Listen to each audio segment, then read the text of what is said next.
जब जीव को मनुष्य शरीर में जन्म लेना होता है तो प्रकृति में वर्षा के साथ आता है, प्रकृति में वर्षा के साथ आया और फसल में मूली, गाजर, गेहूं, अन्न, इनमें वो जीव प्रवेश करता है और उसे माता पिता दोनों पाते हैं।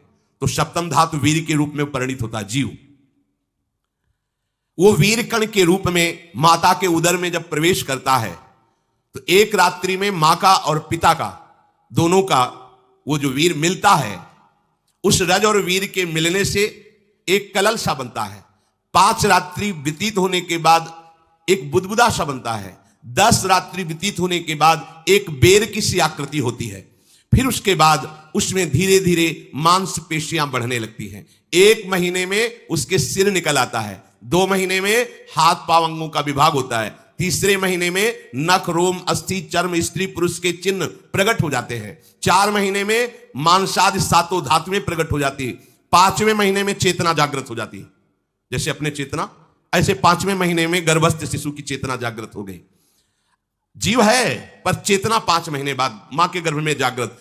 अब उसे भूख लगती है, प्यास लगती है, वहां की तापमयी जलन, पीड़ा, छोटे छोटे कीड़ों के द्वारा काटना, 6ठे मास में झिल्ली से लपटा हुआ मां की दाहिनी कोख में कीड़े की तरह तड़पता है। उस समय माता को कड़वे और खट्टे पानी की लालसा होती है, जिससे उसके अंगों में जाकर भयंकर जलन होती है। यह है भोग। वो कृमि कीड़े की तरह तड़पता है। मलमूत्र के गड्ढे में बीच में झिल्ली में बंधा हुआ वो जीवात्मा सुकुमार तो होता है, वहां के कीड़े उसे नोचते हैं छोटे छोटे, वो तड़पता है। माता प्रसन्न होती कि जब बच्चा हिलता है, बोले है उसकी दुर्गति हो रही, वहां भयंकर कष्ट पा रहा है। ऐसा क्लेश होता है कि क्षण क्षण में बेहोश होता रहता है। माता के खाए हुए कड़वे, तीखे, गरम, नमकीन, रूखे, खट्टे, यही पदार्थ पाने की इच्छा होती है माता, क्योंकि उसको भोग भोगना है। उसके कोमल शरीर में भयानक पीड़ा होती है जब माता ऐसे पदार्थ खाती है। गर्भाशय की झिल्ली में लिपटा हुआ, आंतों और मलमूत्र से घिरा हुआ सिर, पेट की और पीठ और गर्दन एक कुंडलाकार ऐसे कंकड़ जैसा, ऐसी आकृति गर्भस्थ शिशु की होती है। पिंजड़े में बंद पक्षी के समान पराधीन, ना तो वो हिलडुल सकता है ना बोल सकता है, बड़ा असमर्थ दुख को भोग रहा है। चेतना पूरी है। इसी समय भगवान द्रवित होकर उसे ज्ञान देते हैं, गर्भस्थ शिशु को, सबको। जे उसे ज्ञान होता है तो सैकड़ों जन्म के कुकर्म उसे याद आते हैं, सैकड़ों जन्म के। ओहो, ये मेरे कर्म का ही फल, मैंने ऐसे कर्म के इसलिए दुख भोग रहा हूं। बेचैन हो जाता है, कैसे निपट पाऊंगा, सैकड़ों जन्म के कर्म जमा है। अब महान अशांति उसके हृदय में, उस शरीर में भयंकर पीड़ा।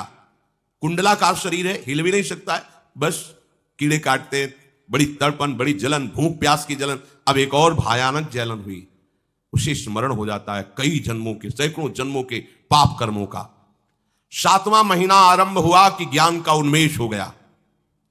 अब प्रसूति वायु उसे चला रही है, तड़पता है वो। सप्त धातु में स्थूल शरीर से बंधा हुआ वो जीव भयभीत होकर के पुकारता है, अगर कोई भगवान है तो एक बार मुझे यहां से निकाल दे। वो विनय करता है भगवान से, कोई अगर भगवान है जिसने मुझे इस बंधन में डाला है, एक बार निकाल दे, यहां से जाके केवल भजन करूंगा। जीव कहता, जंतुरुवाच। अब वो जीव कह रहा है कि प्रभु मेरे योग्य ही है आपने जो मुझे दंड दिया है। मैंने सुना है कि आपकी शरण में जो आता है आप उसकी रक्षा कर लेते हैं। आपकी जो शरण में हो जाता है वो इस भूमि पर, भारत भूमि पर, विश्व पर निर्भय विचरण करता है, कोई उसे भय नहीं प्रदान कर सकता। प्रभु, मैं इस माता के उदर में माया का रहस्य न जानने के कारण ऐसे कर्म किए कि मैं आ गया हूं, बहुत दुख पा रहा हूं। हे निर्विकार अखंड बोध स्वरूप परमात्मा, मैं बार बार नमस्कार करता हूं। प्रभु, मेरे ऊपर कृपा कर दो, एक बार इस गर्भ से निकाल दो, मैं यहां से बाहर जाकर आपका निरंतर भजन करूंगा। ये वादा करके आए हम प्रभु से सब। प्रभु ने करुणा करके हमें चांस दिया है मनुष्य शरीर। प्रभु, मैं बहुत जन्मों से इस समय स्मृति आ रही, देख रहा हूं कर्मों में भटकता रहा आपसे विमुख होकर के। ये जो मुझे अभी ज्ञान हो रहा है केवल आपकी कृपा से तत्कालिक है, तत्कालिक। एक तत्कालिक वैराग्य होता है, जैसे कथा सुनियो मन में आया कि अब तो भजन ही करना है, ये तत्कालिक है, स्थायी नहीं है। इसे स्थायी बनाओ। प्रभु आप अंतर्यामी हो, आप सब कुछ जान रहे हो। तीनों तापों की शांति के लिए भक्तजन आपका भजन करते हैं। मैं देहधारी होकर जीव माता के उदर में मलमूत्र से रुधिर की झिल्ली में फंसा हुआ माता की जठराग्नि के ताप से जल रहा हूं। प्रभु एक एक क्षण में यहां विकल होकर केवल इंतजार कर रहा हूं कि किस समय मुझे यहां से निकाला जाएगा। दीन बंधु, यहां से कब मैं निकलूंगा। स्वामिन, आप बड़े दयालु हो। आप जैसे उदार प्रभु ने मुझ गर्भस्थ शिशु को यह ज्ञान दिया। हे दीन बंधु, आप अपनी कृपा से प्रसन्न हो जाइए। प्रभु एक बार निकाल दीजिए, मैं ऐसा भजन करूंगा कि दोबारा संसार के दुख में नहीं आऊंगा। कपिल भगवान कहते हैं, हे माता, वो गर्भस्थ बालक शिशु भगवान से प्रार्थना करता है, भगवान का आदेश होता है, तत्काल प्रसव वायु धक्का मारती है। जे ही प्रसव वायु धक्का मारती तो उसको ऐसा भयंकर कष्ट होता है, जैसा पीछे लिखा है कि जैसे जिंदा किसी की चमड़ी उतारी जाए, ऐसा मां के गर्भ से निकलते समय उसे कष्ट होता है। वो अत्यंत कष्ट से व्याकुल होता है। उसी समय उसका वो ज्ञान नष्ट हो जाता है जो भगवान ने दिया था। उस समय उसकी श्वास की गति रुक जाती, जैसे किसी का गला दबा दिया जाए तो कैसा लगेगा। ऐसी ही पूरी की पूरी भागवती की स्मृति नष्ट हो गई। होश आया तब देखा कि वो बाहर पड़ा हुआ है, माता के उस मलमूत्र में सना हुआ बिष्ठे की कीड़े की तरह। गर्भवास में जो दिव्य ज्ञान प्रकट हुआ था भगवान की कृपा से, वो सब नष्ट हो गया। चेतन आई तो रोने लगा। वो ज्ञान कहां गया, वो ज्ञानदाता कहां गया। वो कहता कहां कहां, बोले थाली बजाओ, बच्चा हुआ है। और वो तो रो रहा है कि कहां, वो ज्ञान कहां गया जिसके बल से मैं कह रहा था कि बाहर निकाल दो, मैं आपका भजन करूंगा। सब खत्म ज्ञान।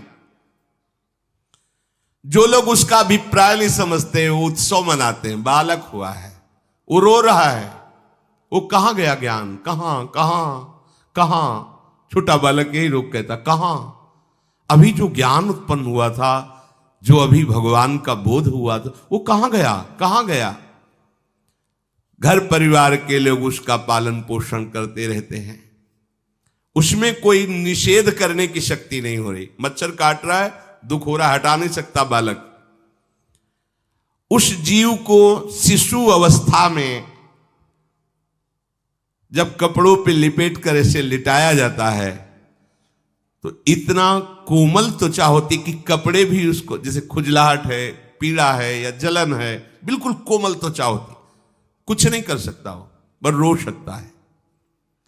ना खुजलाने की, ना करवट बदलने की, ना उठने की कोई सामर्थ्य नहीं। बड़ा कष्ट पाता है बाल्यावस्था में, क्योंकि त्वचा बड़ी कोमल होती, दास मच्छर आदि जीव उसको काटते हैं। गर्भावस्था का कोई ज्ञान नहीं रहा, सिर्फ रोना ही रोना रह रहा। इस प्रकार उसकी बाल्यावस्था कटी।